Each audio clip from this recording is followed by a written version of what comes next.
मैं श्रीमती विमला वेंकटेश जी, state wise president जी को आमंत्रित करना चाहती हूँ कि वह स्टेज पे आए और honourable chief judicial magistrate Arkabrati ji को शॉल, बुके और मोमेंटो से सम्मानित करें।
And state president IHRCCO Shrimati Saraswati Narayan ji, state general secretary IHRCCO Shrimati Minoti Biswas ji, state legal cell in-charge IHRCCO advocate P Preeja ji, state president women cell advocate Sheela Chakraborty ji और सभी एकत्रित हुए सीनियर सिटीजन एवं हमारे भाइयों और बहनों, सभी का मैं तहे दिल से स्वागत करती हूँ। जिस तरह दीपक की रोशनी उसको परछाई देती है, ठीक उसी तरह विद्वान लोगों को ज्ञान उनकी परछाई देता है। अब मैं आप सब डायस पे बैठी हुई डिग्निटरीज से निवेदन करती हूँ कि वो दीप प्रज्वलित करें।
को भी झुककर सम्मान करना चाहिए और पूजना चाहिए। यही मतलब है वंदे मातरम की।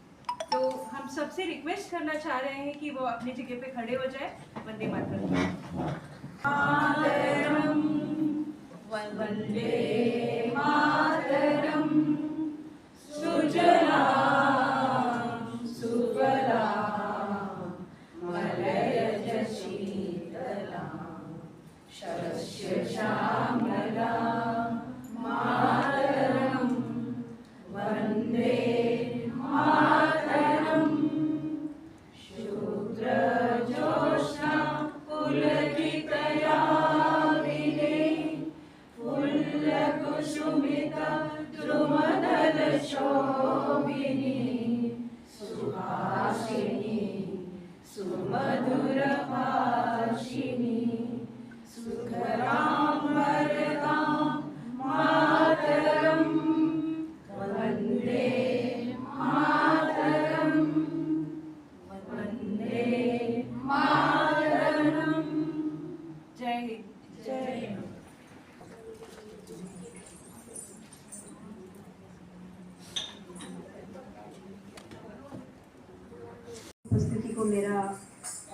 तहे दिल से नमस्कार एवं आप सबका हार्दिक स्वागत। हमारे बीच में डैश पे हमारे साथ उपस्थित ऑनरेबल डिस्ट्रिक्ट एंड सेशन जज सुधीर कुमार जी का मैं तहे दिल से अभिनंदन एवं स्वागत करती हूँ, क्योंकि अति माननीय अतिथि के रूप में हमने एक बार ही सर से जाकर मिला और मैंने सर से बोला कि सर हम ऐसे प्रोग्राम करते हैं, तो सर ने कहा कि ये बहुत अच्छी बात है और हमें तुरंत अपने साथ रियल एसे के साथ काम करने की अनुमति दी। सर आपने अपना बहुत कीमती वक्त निकाल के हम हमारे साथ यहाँ उपस्थित हुए, हमारी बहनों को सही दिशा दिखाने के लिए आपका पुनः एक बार तहे दिल से हार्दिक अभिनंदन एवं स्वागत। हमारे बीच आज वुमेंस डे भी है। हमारी महिला honourable chief judicial magistrate Arkaprati Niyogi ji, आपने भी बड़े खुश होकर मुझे बताया कि आऊँगी और आपको अपना जो है औरतों के बारे में एक जानकारी दूंगी, तो आपने अपना कीमती वक्त निकाला और हमारे बीच आज यहाँ उपस्थित है, तो तहे दिल से आपका भी हार्दिक स्वागत एवं अभिनंदन।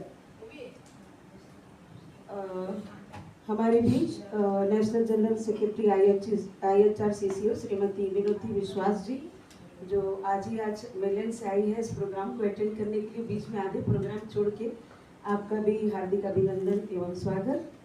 State legal sir in-charge IHRCCO advocate Preeja Menon ji, आपका भी हार्दिक अभिनंदन एवं स्वागत कि आप हमारे बीच यहाँ आज उपस्थित है और आपका सहायता था जो आज हमारे बीच इतने माननीय अतिथि आए। State president women cell IHRCCO advocate Sheela Chakraborty ji, जो कि हमारी वुमेन सेल की हमारी प्रेसिडेंट है और इन्होंने काफ़ी मेहनत किया है इस प्रोग्राम के लिए, आपका हार्दिक अभिनंदन एवं स्वागत इस मंच से। इन सबसे बढ़ के जिस लोगों के लिए प्रोग्राम है, जो आप सब सामने बैठे हैं, आप सभी का हार्दिक अभिनंदन एवं स्वागत। और हमारे बीच में आज मैं बड़े गर्व से कहना चाहती हूँ कि अभी ये सम्मान कुछ भी नहीं है, जिनको सम्मान देना है वो तो अभी बाकी है। हमारे बीच हमारी इस दीप समूह की एक ऐसी महिला हमारे बीच बैठी हुई है, जिन्होंने अंडमान की काफ़ी महिलाओं को, आप छोटे बच्चे से लेकर अगर बड़े बुजुर्ग से भी पूछा जाए कि सांता लक्ष्मण सिंह जी, तो कोई भी ऐसा इंसान नहीं है जो नहीं जानता कि और इनके लिए मैं क्या शब्द कहूँ। शुरू से जब से मैं अपना जिंदगी सवारी हूँ, देखी आँख खोल करके, तब से मैंने देखा है कि सांता लक्ष्मण सिंह जी जो है पब्लिक की सेवा में तत्पर रहती है। कहीं किसी के घर में छोटा सा भी दुख का माहौल हो, सुख का माहौल हो, कभी मिस नहीं करती है और सबसे एक समान व्यवहार, ना ऊंच नीच, ना छोटा बड़ा, ना पार्टी देखती है, ना भेदभाव देखती है। तो ऐसी एक हमारी बहुत ही सीनियर से भी सुपर सीनियर हमारी जो महिला हमारे बीच उपस्थित, जो हमारे लिए बहुत क्या कहूँ, आपके लिए कुछ शब्द मुझे मिल नहीं रहा है, पूजनीय है हमारे लिए। ऐसी हमारी चंद्रा सोशी जी को अब तक हमारे इस मंच से, हमारे गाइड को रहते सभी लोगों की तरफ से मैं हार्दिक अभिनंदन एवं स्वागत करती हूँ। हमारे बीच इसी तरह सुपर सीनियर सिटीजन जी रत्ना कन्नन जी हैं। आप सोशल वेलफेयर की अध्यक्षा भी रही हैं और वैसे ही हमारे पास रत्ना कन्नन जी भी हैं, जो शुरू से ही समाज सेवा में लगी है। ये भी किसी के लिए भी जब भी मदद करती है, मैं आपको बता दूं तो किसी को पता भी नहीं चलता है ये किसकी मदद की, और किसी से बताती नहीं है। ये सबसे बड़ी खासियत है कि कहा जाता है कि इस हाथ से दो, इस हाथ को पता भी ना चले। ऐसी एक महिला रत्ना कन्नन जी हमारे बीच उपस्थित है सीनियर सिटीजन के रूप में, आपका हार्दिक अभिनंदन एवं स्वागत। हमारे बीच में हमारे retired executive engineer Krishna sir थे, जो इलेक्ट्रिसिटी डिपार्टमेंट में थे, उनके मिसेस श्रीमती मंगला कृष्णन जी हमारे बीच उपस्थित है, जो कि बहुत ही सीनियर सिटीजन में आते हैं, आपका हार्दिक अभिनंदन एवं स्वागत।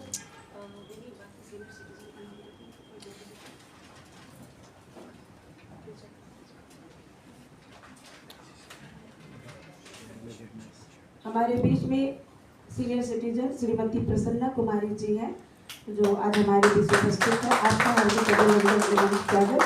हमारे बीच राजमणि अम्मा जी हैं, जो हमारे बीच आज उपस्थित है, सुपर सीनियर सिटीजन। हमारे बीच प्रवृत्ति राज जी हैं, जो सीनियर सिटीजन में आती हैं, आपका हार्दिक अभिनंदन एवं स्वागत। हमारे बीच डॉक्टर पूर्णिमा वर्मा जी हैं, जो डॉक्टर से निवृत्त हैं, अभी आप हमारे बीच। ऐसे हमारे मीडिया पर्सन जो हमारे बीच आके आज बैठे हुए हैं, हमारे बुलाने पे तुरंत आते हैं। और रात के आधे रात में मैंने फ़ोन किया था, हमारे बीच पूजा बहन भी बैठी, कुछ इतनी रात में क्यों आपने मुझे फ़ोन किया मैम, तो वो अभी हमारे बीच प्रादेशिक का समाचार करती है, हमारे दूरदर्शन से हैं। और बाकी हमारे जितने भी मीडिया भाई यहाँ बैठे हैं, राकेश चंद्र लाल जी और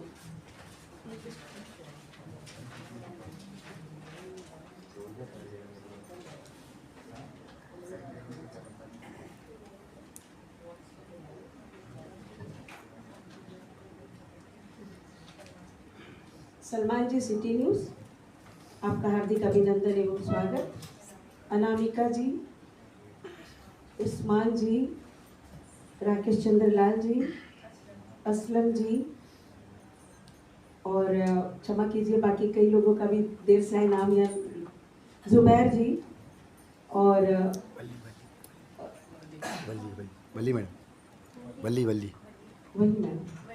मैम जी, आप सभी जितने भी यहाँ आपने नाम जितने लोगों ने जल्दी लिखाया था नाम है, आप सबका हार्दिक अभिनंदन एवं स्वागत। और इन सब से बढ़ के हमारे जितने भी IHRCC के टीम मेंबर्स हैं जिन्होंने इस प्रोग्राम को सफल बनाने में हमारा साथ दिया, हमारे साथ यहाँ उपस्थित है, आप सभी का हार्दिक अभिनंदन स्वागत। और हमारी प्यारी महिला बहनी जो यहाँ बैठी हुई है, हमारे सर से अपना जो संज्ञान लेंगी आज यहाँ से, आप सभी का हार्दिक अभिनंदन स्वागत। जो भी छूट गए जिनको मैं अभिनंदन नहीं कर पाई, कई दिन से यहाँ इस हॉल में उपस्थित है, बहुत ही बिजी डे होता है, उसमें सब जगह सब लोग को इन्वाइट किया जाता है। खासकर मुझे मेरी ये जो आज बैठी हुई है प्रीसियस धन जो हमारा अंडमान निकोबार की इतनी पुरानी महिलाएं कोई नहीं मिल पाती, इसलिए मैंने प्रोग्राम को एक दिन पहले किया।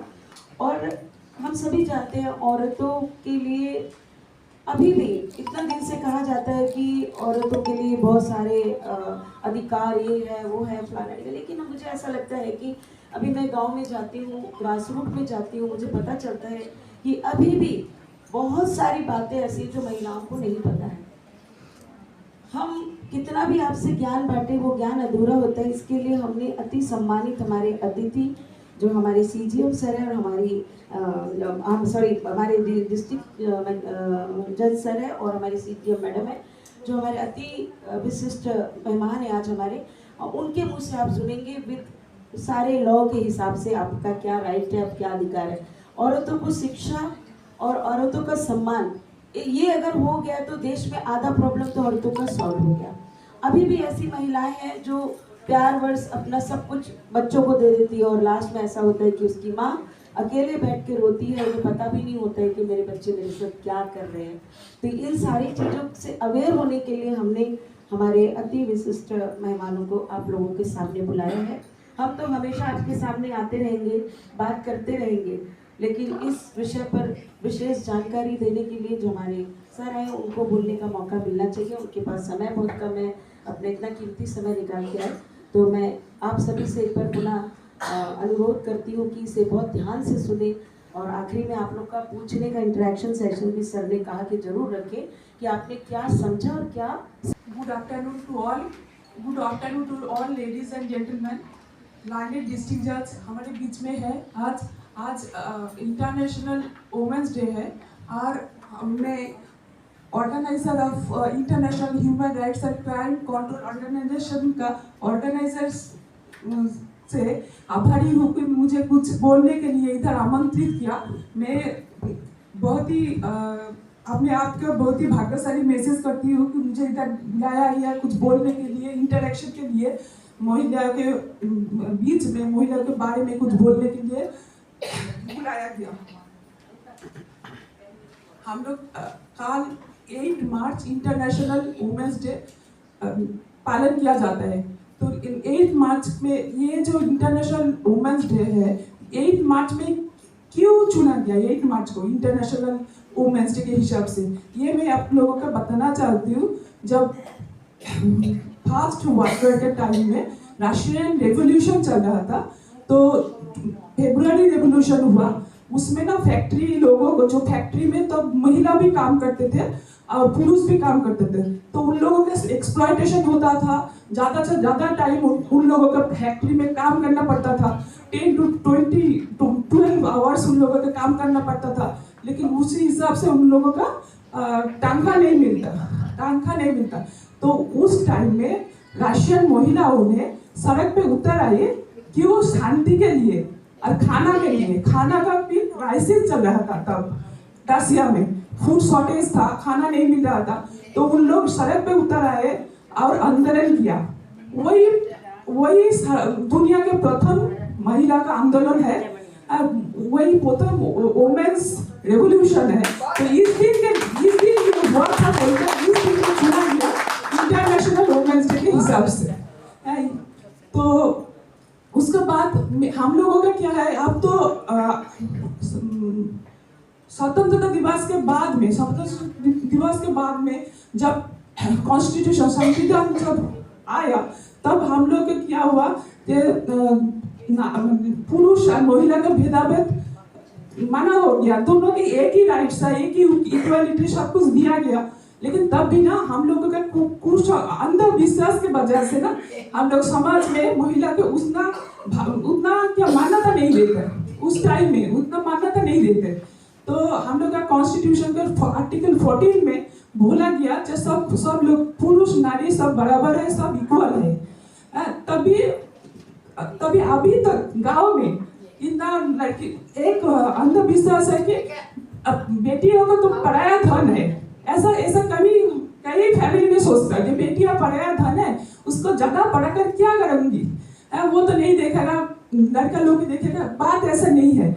अगर लड़के को पढ़ाया जाए, उसको खुद के पैर में खड़ा हो सके कोई लड़की, तो वो इक्वल टू एक लड़का है। वो अपने पिता माता को देख सकते हैं, पिता माता का सहारा बन सकते हैं, ये बात है। लेकिन अभी तक गांव में कुछ बैकवर्ड क्लास में ऐसा है कि लड़की का उतना पढ़ाई में मान्यता नहीं दिया जाता उन लोग का। तो ये दूर करने के लिए बहुत सारे जगह रिजर्वेशन मिले।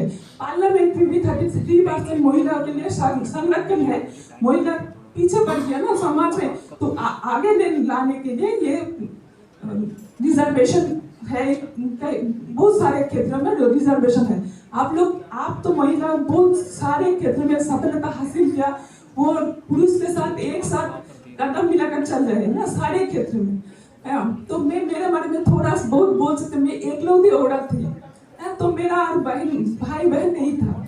तो बहुत सारे जो रिश्तेदार है हम लोगों का, तो मेरे माता पिता को कहते थे इन लोग को बुरा में मैं कौन देखेगा, इसको तो लड़का नहीं है। तो मेरे जो पिताजी था वो ये बात पे ध्यान नहीं दिए। तो उन लोग प्रगतिशील था, मुझे पढ़ाया, मुझे ऐसा क्या कि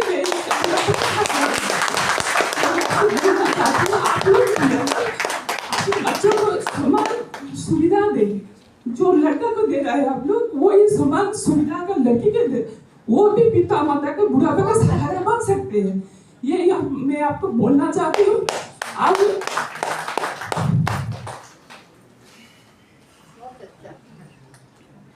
और जो थोड़ा सीनियर सिटीजन के बारे में मैं बोलना चाहती हूँ। कभी कभी ऐसा होता है कि अब बच्चों को बड़ा कर दिया, बच्चों एस्टेब्लिश भी हो गया, उसके बाद पिता माता के नहीं देख रहा है, कुछ फैमिली प्रॉब्लम चल रहा है सीनियर सिटीजन लोग। इसीलिए maintenance of parents and senior citizen act 2007 बनाया गया है। कभी कभी होता है ना, पिता माता को कुछ फुसलाकर कुछ गिफ्ट कर दिया है, उसके बाद वो पिता माता के देख नहीं रहे हैं। उधर प्रोविजन है कि वो एग्जीक्यूटिव मजिस्ट्रेट के पास जाकर एप्लीकेशन डालने से कोई प्रोसीडिंग चलेगा, उसके बाद वो एग्जीक्यूटिव मजिस्ट्रेट वो डीड कभी भी कैंसिल कर सकते हैं, ऐसा प्रोविजन है। किसी का कोई प्रॉब्लम हो, सीनियर सिटीजन के बारे को बोल रही हूँ, कोई फैमिली प्रॉब्लम फेस कर रहा है, कोई किसका बच्चा, तो मैं डिस्ट्रिक्ट लीगल सर्विस अथॉरिटी का सेक्रेटरी हूँ। उधर बिना फीस के किसको सुविधा मिलता है, जो गवर्नमेंट से लॉयर देते हैं, उनको सलाह देने के लिए कानूनी कोई समस्या अगर हो तो सीनियर सिटीजन को निःशुल्क सहायता करती हूँ हम लोग। अगर कोई प्रॉब्लम हो तो उधर लोग भी रहते हैं, जो इलिटरेट लोग होते हैं, उधर एप्लीकेशन देने के लिए भी लोग होता है, उन लोग को सहायता करेगा। और उसको प्री लिटिगेशन के पहले अगर कोई प्रॉब्लम है बेटी से किसी से भी, उसको बुलाकर हम लोग केस नहीं हो उसको पहले उसको कैसे सॉल्व किया जाए, हम लोग काउंसलिंग, मेडिएशन, ये सारे माध्यम से वो प्रॉब्लम को सॉल्व करना चाहती हूँ। है तो वो डिस्ट्रिक्ट मैं बुजुर्गों को, सीनियर सिटीजन को बोलूंगी, महिला को भी निःशुल्क उधर सहायता मिलता है महिला लोग। और पुरुष जिसका एनुअल इनकम 3 लाख का कम होता है ईयरली, उन लोगों के बिना निःशुल्क सहायता मिलता है DLS से, डिस्ट्रिक्ट लीगल सर्विस अथॉरिटी से। तो आप अगर कोई कानूनी प्रॉब्लम में फंसे हुए हैं तो आप जरूर डिस्ट्रिक्ट लीगल सर्विस अथॉरिटी का जो ऑफिस है, जो प्रयास बिल्डिंग में है, जो कोर्ट के जस्ट फ्रंट में है वो ऑफिस, उधर मिलिए, आपका प्रॉब्लम सॉल्व हो जाएगा। हम लोग कोशिश करेंगे कि उसको जितना जल्द हो उसको सॉल्व करें। उसको जिसका के खिलाफ कंप्लेन उन लोग करेंगे तो उसको बुलाकर दोनों आदमी को आपस में बैठाकर रिकॉन्सिलिएशन समझाकर सॉल्व करने का हम लोग कोशिश करते हैं। तो यही है, मेरा यही बोलना था। और जो हम लोग के बीच में डिस्ट्रिक्ट जज सर है, वो बहुत अच्छे से बोलेंगे, आप लोगों को समझाएंगे क्या क्या लीगल परमिशन है। तो हम इधर ही खत्म करती हूँ। आप लोग बहुत टाइम निकल कर इधर आया, सुना हम लोगों का, तो इसीलिए आप लोगों का मैं आभारी हूँ। जय हिंद। उपस्थित सभी महान विशिष्टगण, यहाँ उपस्थित बुजुर्ग महिलाएं एवं अन्य दूसरे महिला एवं यहाँ पर उपस्थित जितने भी और श्रोतागण हैं, सभी को नमस्कार करके मैं 2-4 शब्द आपके सामने रखूँ।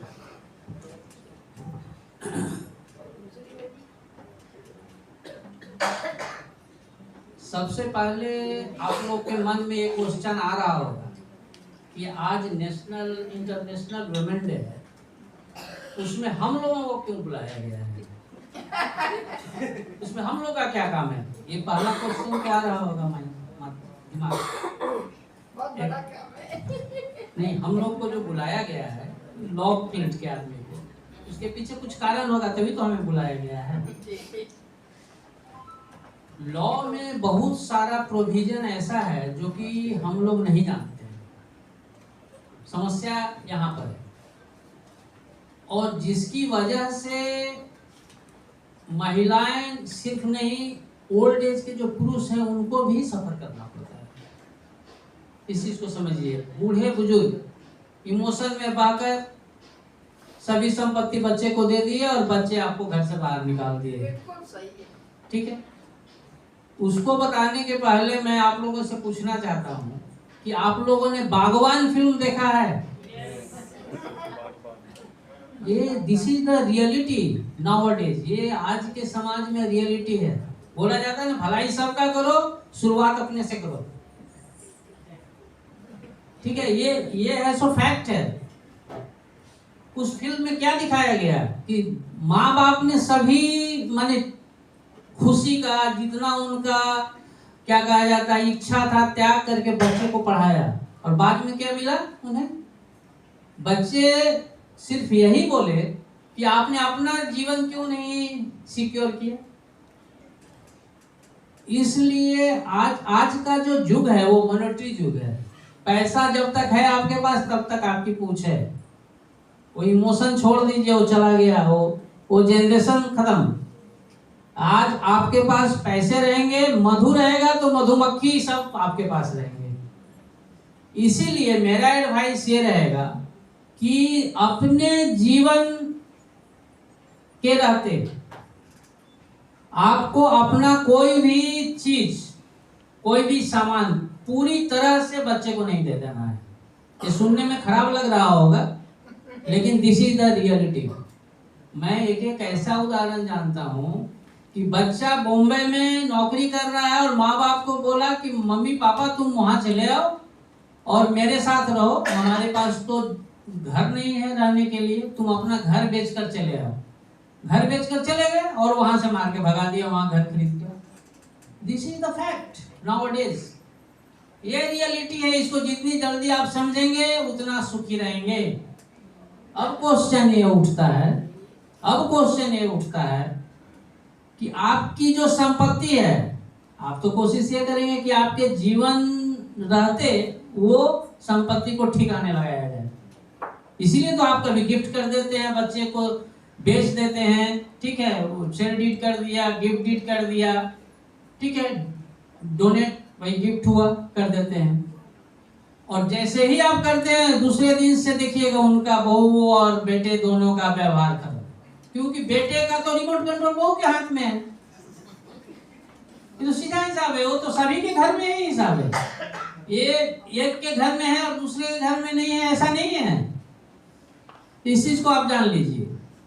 इसलिए जब तक आप जीवित रहें और संपत्ति आपके पास रहे, पैसा आपके पास रहे, और आपके नहीं रहने के बाद वो पैसा उनके पास जाए, इसकी व्यवस्था आपको करनी होगी। लेकिन अपने को तो सिक्योर करके व्यवस्था करनी होगी ना। जैसे मैं बोला कि गिफ्ट कर दिया, उसके लिए एक प्रोविजन है ट्रस्ट। इस चीज को नाम ट्रस्ट डीड बनता है। ट्रस्ट डीड जैसे विल आप बनाते हैं ना, उसी तरह से विल होता है, गिफ्ट होता है, सेल होता है, उसी तरह से ट्रस्ट डीड होता है। ट्रस्ट डीड में क्या होता है, उसमें लिखा हुआ रहता है कि हम आज एक ट्रस्ट अपने प्रॉपर्टी को लेकर क्रिएट कर रहे हैं। जब तक मैं जिंदा रहूंगा मैं उसको भोग करूंगा, मेरे मरने के बाद मेरी वाइफ उसको भोग करेगी, और हम दोनों नहीं अगर रहेंगे तो मेरे बच्चे के पास ये चला जाएगा। और अगर बच्चे हमारे जीवन रहते हमें देखभाल अगर नहीं करेंगे तो ये प्रॉपर्टी रामकृष्ण मिशन किसी को चला जाएगा।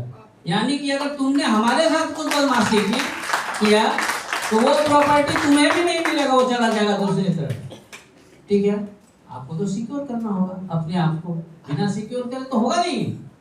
तो आप अपने आप को सिक्योर किया आपने, आप अपने फैमिली को भी, आप अपने बच्चे को भी सिक्योर किया, और अगर वो बदमाशी आपके साथ करेंगे तो फिर उनको भी आउट कर दिया। तो उसकी लोभ में आपको करेंगे, क्योंकि मैं बोला क्या पहली बार कि आज का युग जो है वो मॉनेटरी युग है। पैसा जब तक आपके पास रहेगा, संपत्ति धन संपत्ति रहेगी, तभी तक आपकी पूछ है। जिस दिन आपका पैसा गया, इसीलिए मैं भगवान का उदाहरण दिया था आपको, इसके बाद आपको कोई नहीं पूछेगा। ठीक है, एक एक्सपेक्ट ये हो गया। ठीक, दूसरी बात क्या है, सपोज मान लीजिए आपकी एक बेटी है और एक बेटा है। ये सुनने में खराब लगेगा, लेकिन आज भी हमारे समाज में लड़कियों को बर्डन समझा जाता है। सुनने में खराब लगता है लेकिन ये बर्डन आज भी समझते हैं हम। उसका कारण क्या है, जैसे ही बेटी विदा हुई इसके बाद हम क्या बोलते हैं, भाई तू अपना घर संभालो। अगर वो किसी तरह से अगर आ भी जाती है तो आप उसको अपने यहाँ अपने मर्जी के अगेंस्ट रख भी नहीं सकते हैं, क्योंकि आपके यहाँ एक फॉरेन बॉडी बहू आ गई है। ठीक है, वो नहीं चाहेगी कि आगे हमारी ननद हमारे पास रहे, लेकिन वो सब समय ये चाहेगी कि अगर हमारे साथ ऐसा हो तो हम अपने जाके ननद के साथ रहें। इस चीज को समझिए कितना डबल कैरेक्टर है। ठीक है, तो मान लीजिए कि वो लड़की जो जिसकी शादी हमने कर दी और वो अपने ससुराल चली गई, और वहां से उसे वो कहाँ कर रहेगी, वो बेचारी जो है सो वहां से निकाली जा रही है, और यहाँ आपकी बहू ऐसा अलाउ नहीं कर रही है कि जाओ भाई हम तो यहाँ नहीं रहने देंगे, तुम अपना घर में जाके रहो। तो आखिर वो लड़की जाएगी कहाँ? ये सोचने वाली विषय है। मैं कोई भी चीज फॉरेन का नहीं लाके बता रहा हूँ, आज हमारे समाज में जो हो रहा है, जो हम लोग का एक्सपीरियंस है, जो हम कोर्ट में रोज देखते हैं, वही बात आपको बता रहे हैं। ठीक है, वैसी स्थिति में हम तो पूरे समाज की औरतों को बुलाकर एक एक करके समझा नहीं सकते हैं। इसीलिए हमें बुलाया गया है और हम आपके बीच में 2-4 शब्द बोलना चाहते हैं कि अगर ऐसी स्थिति हो जाती है तो वो लड़की कहाँ जाएगी? क्योंकि आपने जितना पैसा देना था उसके हस्बैंड को दे दिया, उसके ससुर को दे दिया, लड़की को क्या दिया भाई आपने? अगर कल को कुछ प्रॉब्लम ऐसी होती है कि हमें केस करना है, कहाँ जाएगी लड़की? जाएगी कहाँ? आखिर पुलिस के पास जाने में आज भी पढ़े लिखे लोग डरते हैं। जो बेचारी एक गांव की लड़की के बारे में सोचिए, जो कि एकदम गांव में है, कुछ नहीं जानती है, वो क्या करेगी? आज डिजिटल अरेस्ट में क्यों लोग पढ़ रहे हैं? क्योंकि आज भी पुलिस से लोग डरते हैं। पुलिस बोल रही है कि तुम्हारे अगेंस्ट केस है, तुम घर से बाहर नहीं निकलोगे। यही तो डिजिटल अरेस्ट है। यानी कि पुलिस से आज भी लोग डरते हैं, नहीं जाना चाहते हैं कि जाएंगे एक्सप्लॉइट करेगा, जैसे भी हो, पैसा चाहेगा, ये चाहेगा। तो ऐसी स्थिति में आपका तो तीनों रास्ता बंद है।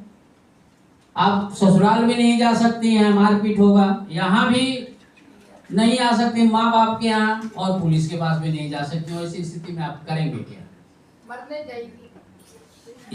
यही मैं बता रहा हूँ। या उसके पास सबसे इजी वे है कि हम सुसाइड कर लें, यही तो है इजी वे। लेकिन इस चीज को आप नहीं जानते हैं कि इसके लिए भी सरकार ने आप लोगों के लिए एक व्यवस्था कर रखी है। इसके बारे में हम लोग नहीं जानते हैं। यहाँ